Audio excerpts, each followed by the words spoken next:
बहुत स्वागत है आपका। आज आपने पत्रकार परिषद का आयोजन किया है, किन मुद्दों को लेकर किया है, क्या कुछ कहना चाहेंगे सर? सबसे पहले अपने नाम से शुरू करें। नमस्कार, मैं अनुराग जैन, एक समाज सेवक। अनुराग जी, आपने पत्रकार परिषद का आयोजन किया है, तमाम मुद्दे को लेकर आप मीडिया के सामने आए हैं, चाहे उसमें आतंकवाद को लिया जाए, चाहे बिहार चुनाव को लिया जाए, ऐसे तमाम मुद्दे जिसे आप मीडिया के सामने रख रहे हैं। तो सबसे आपसे पहला सवाल है कि मोदी सरकार जिस तरह जब से आई है, तो क्या आपको लगता है कि आतंकवाद पर थोड़ी बहुत रोक लगी है? आपकी क्या है इस पर? जी, बिल्कुल मुझे ऐसा लगता है कि आतंकवाद पे अच्छी तरीके से अंकुश लगाया गया है मोदी सरकार द्वारा। जो कदम उठाने चाहिए थे, जो ज़रूरी थे, वो सारे कदम उठाए गए हैं। मोदी सरकार ने कई महत्वपूर्ण फैसले भी लिए हैं, जिस तरीके से जैसे हमने जब एयर स्ट्राइक और सर्जिकल स्ट्राइक करके जब हमले किए, हमने सारी दुनिया को ये बता दिया है कि हम अब आतंकवाद के खिलाफ चुप नहीं बैठेंगे।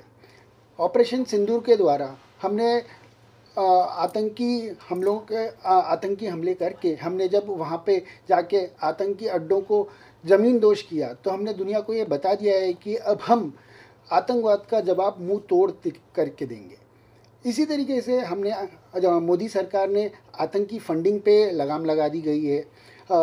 कश्मीर से 370 की धारा निकाल के जो पड़ोसी मुल्कों से आतंकवाद को जो सहारा मिल रहा था या उनको हेल्प मिल रही थी, उसके ऊपर अंकुश लगा दिया गया है। तो मुझे ये बिल्कुल लगता है कि मोदी जी के होते हुए ये मुमकिन है, और आतंकवाद के ऊपर अंकुश लगाने के ऊपर मोदी सरकार बहुत ही सफल रही है।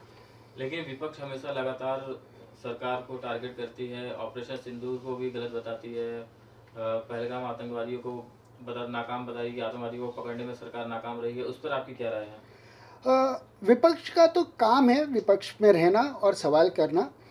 सवालों का मुंह तोड़ जवाब देना हमारी सरकार को आता है, और सवालों के ऊपर उनको जो भी कार्रवाई की है, जो हमने कदम उठाए हैं, हमने उनके प्रूफ भी दिए हुए हैं। तो ऐसा नहीं है कि सिर्फ आप विपक्ष में बैठे हो तो सवाल करो। सवाल की गंभीरता समझिए। आज आप सवाल उठा के आज आप हमारी सेना का मनोबल कम कर रहे हैं। आप ये बता रहे हैं कि हमारी सेना ने कुछ नहीं किया, तो ये गलत है। तो विपक्ष को शायद ये समझना चाहिए कि उनको सटीक सवाल करने चाहिए या उनको सही सवाल करने चाहिए। उल जलूल कोई भी सवाल करने से कोई मतलब नहीं होता। अगला सवाल सर आपसे है, सुप्रीम कोर्ट की टिप्पणी के बाद भी सेकुलर और सोशलिस्ट ऐसे शब्द पर चर्चा शुरू हो रही है, क्या कुछ कहना चाहेंगे? सबसे पहले तो हमको ये समझना चाहिए कि सेक्युलर और सोशलिस्ट शब्द हमारे संविधान जो डॉक्टर बाबा साहेब अम्बेडकर जी ने बनाया था, उसके अंदर ये शब्द नहीं थे। 1976 इमरजेंसी में इंदिरा गांधी की सरकार ने ये दो शब्द अपने फ़ायदे के लिए, अपनी सरकार को बचाने के लिए, ये शब्दों को हमारे संविधान में जोड़ा गया। अगर ये शब्दों को जब उस समय किसी कारणवश जोड़ा गया, आज अगर वो कारण हमारे किसी काम का नहीं है, क्योंकि अगर आप देखेंगे मोदी सरकार द्वारा या मोदी जी द्वारा जितने भी काम किए गए हैं, हमने कोई जाति या धर्म को ध्यान में रखते हुए नहीं किए, हमने भारत की नागरिक के लिए किए हुए। तो सोशलिस्ट और सेक्युलरिज्म तो हम मोदी सरकार जी के काम में दिखता है, तो उसके ऊपर अगर हम चर्चा कर रहे हैं तो मेरे ख्याल से लोकतंत्र में कोई उसकी हानि नहीं होगी। और जहाँ तक ये सवाल है कि हमारी सुप्रीम कोर्ट ने ये फैसला किया है, तो सुप्रीम कोर्ट का हम बिल्कुल सम्मान करते हैं, लेकिन हाँ, चर्चा का विषय है, चर्चा करनी चाहिए। सर अगला सवाल आपसे है, जैसे कि देश में तमाम धर्मगुरु हैं, अलग अलग बयान देकर विवादों में रहते हैं। हाल ही में अनिरुद्धाचार्य जी ने बयान दिया, कि बाबा बागेश्वर जी ने बयान दिया, उस पर आपकी क्या राय है? क्या ऐसे बयान देना सही है? बागेश्वर बाबा जी ने जो बयान दिया है, बल्कि बयान नहीं, मुझे तो ये लगता है कि उन्होंने ये एक टिप्पणी की है, उन्होंने एक विचार आगे प्रकट किया है। जो भारत में रह रहे हिंदू हैं या भारत से बाहर रह रहे हिंदू हैं, इन्हें यह जानना ज़रूरी है कि हिंदुत्व आज किस हालत में है या उसको देश भर में किस तरीके से देखा जाता है। तो अगर वो जाके हिंदुत्व का परचम कर रहे हैं, हिंदुत्व के बारे में बातें कर रहे हैं, तो इसमें कोई गलत नहीं है। आज हम हिंदू देश में रहते हैं, और हम सब हिंदुओं को एक साथ होके ये ज़रूर सोचना चाहिए कि ये ऐसे कौन लोग हैं जो हमारी एकता को तोड़ रहे हैं। तो शायद हमको एक साथ जुड़कर हमारी एकता का प्रदर्शन करना चाहिए। हमें एकजुट होकर हमारी देश की एकता, अखंडता को मजबूत करते हुए हिंदू राज्य बनाना चाहिए।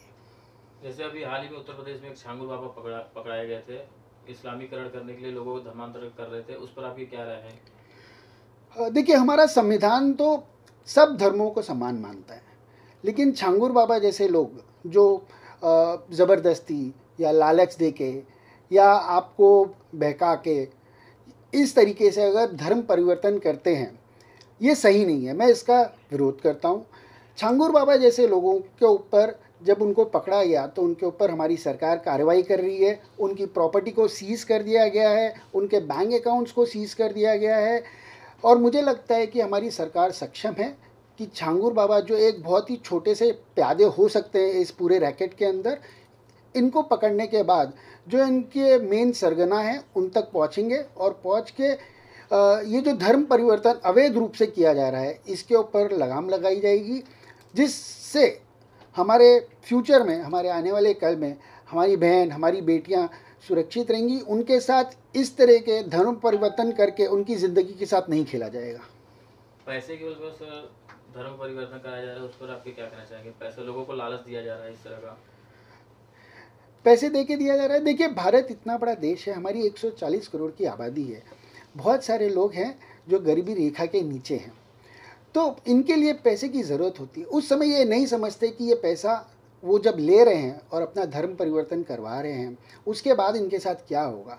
पैसे उस समय तो बहुत अच्छे लगते हैं बिकॉज उस समय उनको ज़रूरत होती है, लेकिन बाद में जब उनके साथ गलत काम कराया जाता है या उनको बोला जाता है कि इस तरीके से आप दूसरे धर्म का पालन कीजिए या मुसलमान धर्म का, इस्लाम धर्म का पालन कीजिए, और कई चीज़ें जो उन्होंने आज तक अपनी ज़िंदगी में नहीं की है वो सब करने पे मजबूर किया जाता है, तब उन्हें पता चलता है कि ये उन्होंने गलत कर दिया।